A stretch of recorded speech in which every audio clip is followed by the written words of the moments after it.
Sila nang ipok din nga pagtsarwa. Asalay! Yung nadisari na lang disari. What in the ano ko kitero pa da. What is the biggest sugar? Kudam sao mili. Kudi ako sa kaso piya izubi. Yare.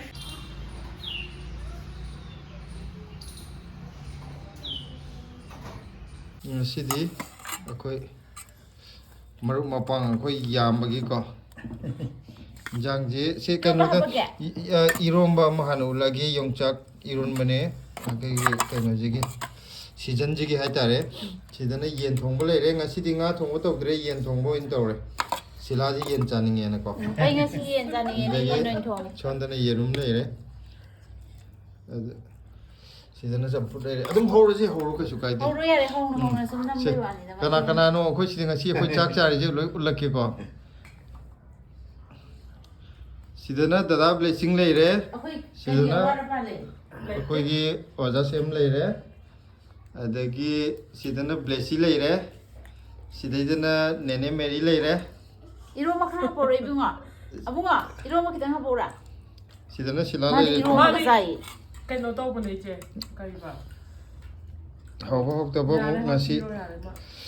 ꯅꯨꯡꯗꯥꯡꯅꯦ ꯑꯗꯨ Habana haije. ꯆꯥꯊꯔꯛꯑꯒꯦ ꯆꯥꯕꯗꯤ ꯌꯥꯝ ꯀꯨꯏꯅ ꯎꯠꯂꯛꯑꯒꯦ Jang mahira. Kopi yo nang na. Yare nate iromba do pan maren gumba hapase kanodagine ba. Ai ipamdagine ba ko. Ada laaga yumda aina inimbokta haibane ba. Ima kilo liputare thagare hai. Ai mai tawri nei. ꯑꯗꯨꯅꯦ ꯑꯩꯈꯣꯏ ꯗꯦꯜꯂꯤꯗ ꯂꯩꯔꯒ ꯌꯨꯝꯗꯒꯤ ꯄꯣꯠꯆꯩ ꯑꯗꯨꯛ ꯌꯥꯝꯅ ꯊꯥꯗꯣꯛ ꯊꯥꯖꯤꯟ ꯅꯠꯇ꯭ꯔ ꯄꯨꯊꯣꯔꯛꯄꯁꯦ Adune moi aham. ꯕꯤꯖꯤꯅꯦꯁ ꯇꯧꯈꯤꯕ ꯃꯤꯅ ꯇꯣꯉꯥꯟꯈ꯭ꯔꯦꯗꯅ ꯑꯃ ꯆꯥꯅ ꯊꯛꯅꯕꯗ ꯄꯨꯊꯣꯔꯛꯄꯗꯤ ꯑꯁ ꯑꯩꯁꯦ ꯆꯥꯃꯟꯗꯅ ꯑꯩ ꯀꯩꯅꯣꯝ ꯇꯧꯋꯦ ꯑꯩꯈꯣꯏ ꯑꯍꯨꯝꯒꯤ ꯂꯒꯦꯖꯁꯤꯅ ꯈ꯭ꯋꯥꯏ ꯌꯥꯝꯃꯤꯅꯦ ꯑꯩꯈꯣꯏ ꯇ꯭ꯔꯥꯚꯦꯜ ꯇꯧꯃꯤꯟꯅꯕ ꯅꯨꯃꯤꯠꯇꯨꯒꯤ ꯀꯩꯅꯣꯗꯣ ꯑꯆꯧꯕꯗꯣ ꯑꯍꯨꯝ ꯑꯗꯩ ꯀꯦꯕꯤꯟ ꯕꯦഗ് ꯑꯍꯨꯝ ꯕꯦꯛꯄꯦꯛ ꯑꯅꯤ ꯃꯄꯥ ꯃꯆꯥꯒꯤ ꯃꯅꯤꯡꯗ ꯌꯥꯝꯕꯁꯦ ꯕꯦꯛꯄꯦꯛ ꯑꯅꯤ ꯑꯗꯒꯤ ꯑꯩꯒꯤ ꯀꯧꯅꯥꯏ ꯕꯦഗ് ꯑꯃ ꯑꯗꯒꯤ ꯀꯩꯅꯣ ꯁꯤꯒꯤ ꯕꯦꯒꯁꯤꯃ ꯁꯤꯗꯒꯤ ꯍꯦꯟꯅ ꯆꯥꯎꯋꯦꯕ ꯀꯧꯅꯥꯒꯤꯗꯨꯅ ꯑꯃꯨꯛ ꯑꯗꯨꯗꯗꯤ ꯑꯗꯨꯝ ꯆꯦꯛ ꯇꯧꯖꯩ ꯍꯥꯏꯔꯛꯇꯕꯅꯤ ꯀꯩꯅꯣ Watin do ay nako kitchen Europa. What is the biggest sugar?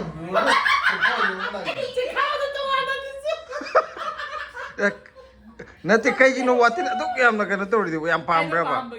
Okay okay. Mana pama di biya. Lay do bento way. Ado sida Manipur dukan sing da jo aduk yam yolam moy. Nang bori bu chang do. Ay no ko da si. Sida di tangi do. Hoi tangi ba dukan am da aduk yam thama moy hai ba yam di. Oh akoy na naman ko thap do di kano so yaw ba. Thai coffee do. Thai coffee na man lay ba. Kind of ready to drink ma ising sa ba hitala din thap ya.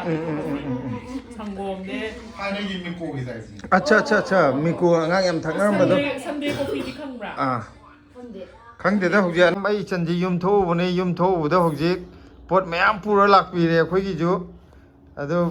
ꯀꯩꯅꯣ ꯏꯆꯟꯁꯤꯅ ꯄꯨꯕꯤꯔꯛꯏꯁꯦ ꯃꯥꯅ ꯄꯣꯔꯛꯏꯕ ꯄꯣꯠꯁꯦ ꯁꯤꯂꯥ ꯀꯩꯅꯣ ꯍꯥꯏꯒꯦ ꯃꯥꯅ ꯄꯣꯔꯛꯏ ꯄꯣꯠꯁꯦ ꯑꯩꯈꯣꯏꯒꯤ ꯊꯥꯔꯛꯄꯗ ꯁꯨꯃꯥꯏꯅ ꯊꯥꯔꯛꯇꯦ ꯑꯩꯈꯣꯏꯅ ꯄꯣꯔꯛꯄꯗ ꯄꯣꯠ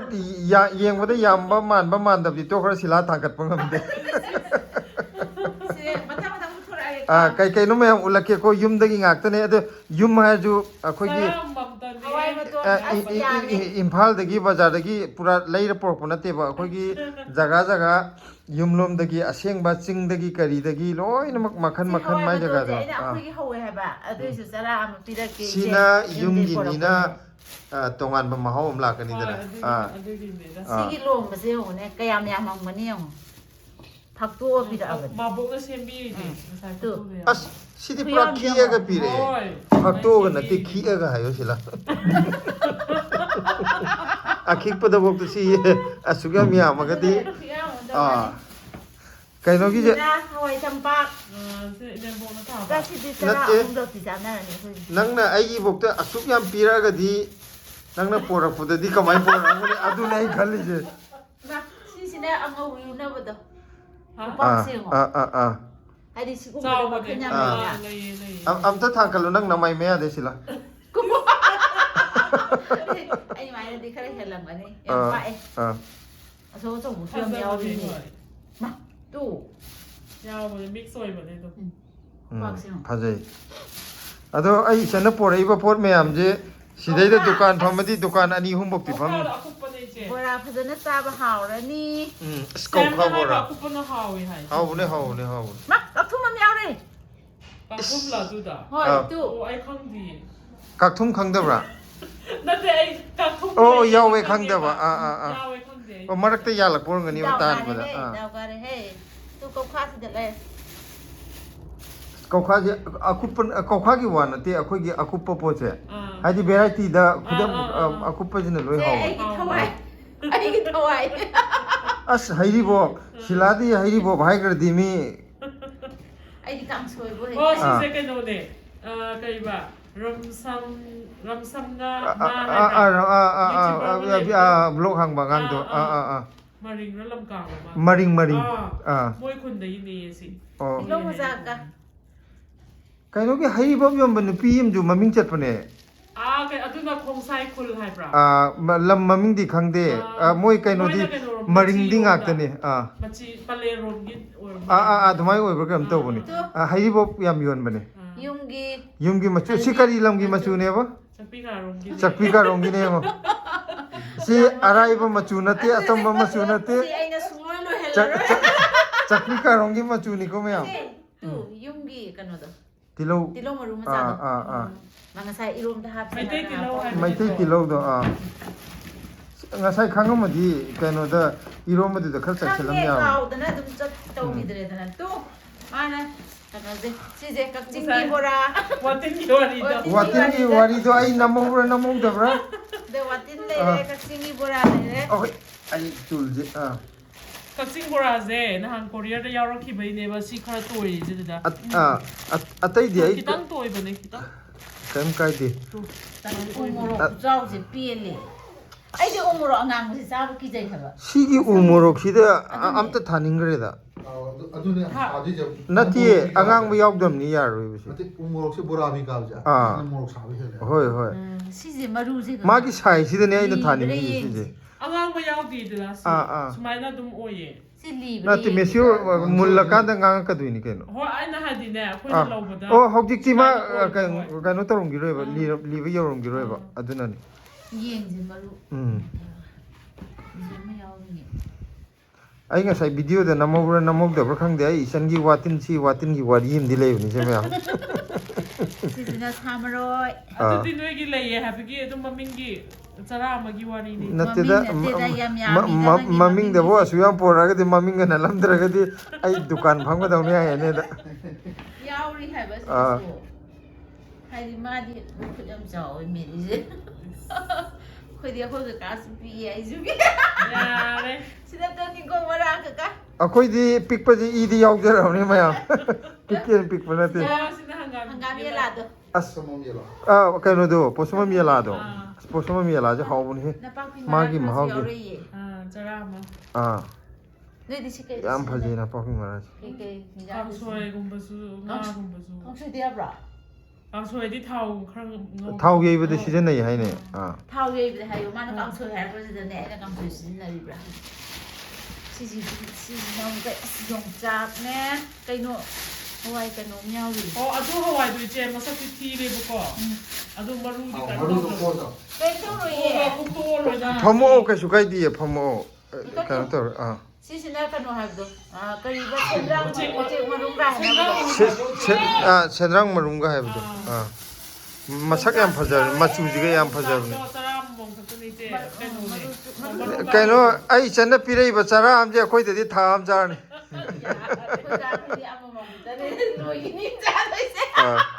ꯅꯠꯇꯦ ꯁꯤ ꯁꯤꯡꯖꯨꯒꯤꯅꯦꯕꯀꯣ ꯑꯃꯁꯤꯅ ꯏꯔꯣꯝꯕꯒꯤ ꯁꯨꯃꯥꯏꯅ ꯁꯪꯕꯁꯦ ꯏꯔꯣꯝꯕ ꯍꯥꯎꯕꯅꯦ ꯁꯤꯅꯅꯦ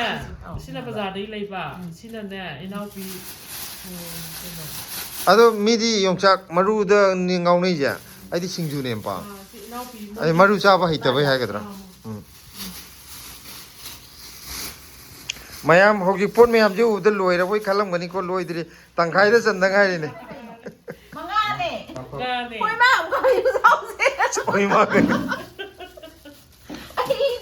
mayam sila kang pre kang ye. แสดงว่าบางกีวารีเนี่ แล้ว ย จะ ยาม โทร ไป เก็บ เลย ขังเดบรับเตียงตุ๊ สิ่งยอมเตียง Sidi uka vile chavi ni. อีโรนแล้วก็สิตาเธอละหาวแล้วนี่ให้งับพักเกิดงับพักเชียวเลยมีรีเลยเด้งับจ้าตัว Sila nang ipok ko nga pagcharwa. จะไรยืมจะดีใจเลยนั่งน่ารักดีใจยืมจะดีใจก็เลย Ay nang nga pag masakang mo idra ay kan mo ข้าง ni. ยิงกันเนาะ Oh, เขา nagchat. บ้านโมเดลจะเลยบุกว่าเขาบ้านงานเงาเลยบุกว่าแต่มาที่เตรียมห้างอันดีห้างอันมาที่มาต้องตักไก่เลยพี่เนี่ยมาตักไก่จุเลยเนี่ยบุกว่าพอหิงกนุ่งกันอีกแล้วไม่อันจะยี่เลยทุกคนเนี่ยงานที่เนี่ยกันอยู่ดูโมเดลกินกับอ้อมเลยทุกคนเนี่ย Hidak chay naga pa pa nga oy budo. ใช่เดี๋ยวชีเอาเราก็จะเนี่ยเอาคุยยุ่งกินเลยเขาบอกสิเนี่ยได้ไอ้ที่โซลอยทุ่งเลยอีแม่น่ะหาเปิดไอ้ที่กุ๊กสิเงาเลยบุกว่าอีแม่ไอ้ที่กุ๊กเงาเลยดูจะจ้าเลยนะอันนี้มวยจุดขนาดที่เงาบ้าดูยังงาดูเนี่ยที่ข้างเดบ้าอันนี้รักสุภาษาสุดเดี๋ยวดูกุ๊กเงาแบบก็อันนี้ก็เนี่ยมีเนี่ยพอนตัวอาการให้เราตัวแบบไม่มาหน้าแบบนั้นเนี่ยงาตัวให้ดีกุ๊กเงาวิเนี่ยให้เราดูดีดูตัวโวยมันเนี่ยดูก็มองปีบะมีใครจะนำเงาตัวโวยแบบให้ดีที่ดักใจมาใส่เดี๋ยวยันฉันจะรังมันนี่แบบ Nay noy na chari ba nga do yu thak pa nga or ni ba. อันนี้เดี๋ยวมันเนี่ยเศร้าจริงเนี่ยเพราะฉะนั้นซาเทอะไรกันเนี่ยอีรู้แล้วแต่ หาวที่หาวเลยต้องคุยกำสุยใส่กำสุยกันโนดูว่าจริงมันต้องดูว่า An si nga jina sung pu puthar roi de ni sila I thabak chakra cha do. แม่มันดราม่างานเลยสีบาทกูลงสิเอาคุยถาเดี๋ยวสิอะไรนี่อีมันนะถานะว่ามารู้ซ้ำที่เราแกมต่อสิริปัตตาคุยนึกว่าชีชูมาไม่เอาพูดออกไปเนี่ยนั่งลุงมีสิ เฮ้ย Am to ulo se pan do asi thangam do ni. ดู Adu da gi thage ju yar ni. หาวปานเนี่ยให้ตัวค่อยจับมันเสียมหาวจริง Pan เอา je ไว้บ้านเนี่ยตัวครูตาอย่างเงี้ยกำตัวตาอย่างเงี้ยเดี๋ยวอันปวดเลยใช่ไหมตัว Ado ai hok je ano no chugum je leire pije yaw ni ma thai ni yam cha gre na. Pije dro ni. Nang nga phok chu thai ni yam cha ri hai de ne. ตาดีเนี่ยหลักกันตัว Ado ha na loi cha thok ram no ji ka mai cha de no. ไม่ได้สิหาวนี่มากี่สิมารู้สิยำลีเลยก็สิกันน้องก็ซิงก็สูบไปปะ Ah. อะดูภาษาเนี่ยจ้าได้ปะ Si mairen maru je phajana kangal le dana aduga maida haiphet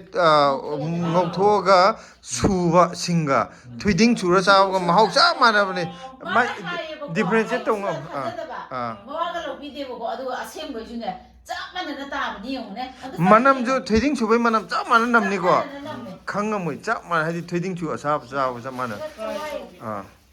ยี่มันเนี่ยอะดูยา จะ ว ไหว้ดูมาคารามีทุกคนเลยเจ้ se chawai ji yam dam ne charam khak te ne tham gi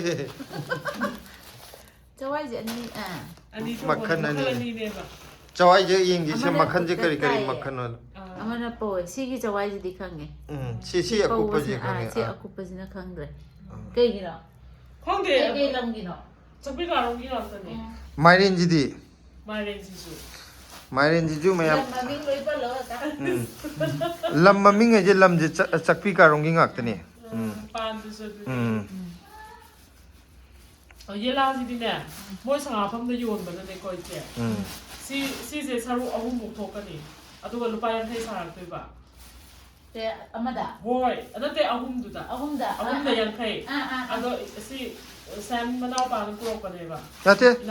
yang khai gi ahum hai je sugum bagi tang khai ซี gi จะเอาหุ่นทกตัวแบบ ซีกี่เอาหุ่นสิเดินไปยังไง adu di si aso bu de dum yang khai hai bu samana re neตัวมาตัวปุริสนะจามากิตรุนั่นจ้ะยังใครเอาหุ่นไปแบบ Sama di mana? yang khai ahum moi di sami taruk samana re อันซีสินะ ตัวปลาเตยโปรกันเนี่ย Si mapun cuma mapun tahu saja. Si sama di mana tahu ya. Okay moi gi mafam du de porak bagi ori ne ba adu na bo posama miela na posama madul le re da na มหาวิทยาลัยยำไส้คุยยำ akhoi gi ju na hoi kano da makhai ngon du sila adu do hul le ba adu da wangar chani pharaga su umurok si de seng ba pele อันนี้ masak yu cha thok tok pa mi min jen jala dam gadra ngi ku chawam ne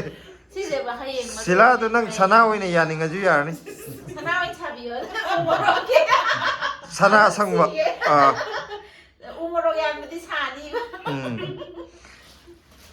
Lady ba? Letre. Oh. Hoine kan lok. Yam dega su. As. Yam de se hayeng da gi di ai ne de dukan pham ge. Fazana pubire isana. Si mayam je yumda gi porakna bo hotna bu di arrive na ti yam gro pone. Kiji phanam na han thadu e hai di. Ado ai sanjina asu yam porak puje khoi gi di kai pini kai pini ngai leiti ne. Ahau ko sa kai do la. Ichina yen thong e yong sa ko ro le. Ni kai yen thong ko ne. Put ne. Ahau ma sa re ko. Hoi hawe hai bu na di. Adu na ta di upai leitre ko yam nungai re. Ahau to sa. Yom na hawe. Yong ba siya mo hawe. Yen na do ja. Yen thongam da so da. Si lom ba ai na lom ka ka ho si. Nang lom ni. Bang si. Ya bang ban di ba ai ya ba me ba.